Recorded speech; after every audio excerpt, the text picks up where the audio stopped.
The Sleepy Shipwreck.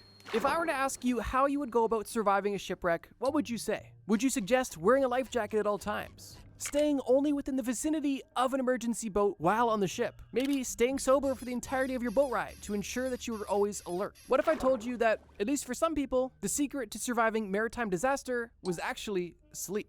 Linda Morgan was born in 1942 in Mexico City, Mexico. And while she had a relatively normal childhood, she would quickly become infamous and actually known as the Miracle Girl at only 14 years of age, for something she had almost no control in. It was a foggy night on July 26, 1956. Linda and her family were on the SS Andrea Doria, a luxury transatlantic ocean liner that had just been put into waters only 3 years prior. Linda was on this boat with her mother, her stepsister, and her stepfather, as well as almost 1,700 other individuals. Everything about this voyage so far seemed pleasant, but it wasn't until day turned into night and the fog began to thicken that tragedy struck. Linda and her stepsister shared a cabin. Linda's bed was on the side of the cabin closest to the outside of the ship, and Linda's stepsister's bed was on the opposite side of the room, closest to the door to the hallway. And the girl's parents had the cabin next door. When the family went to bed on this night, they knew that the fog was a potential issue, but they also noted that because they didn't actively see the captain on the deck engaging with passengers, they knew that he was actively working on navigating the ship, meaning that the situation was obviously under control, allowing them to get a good night's sleep.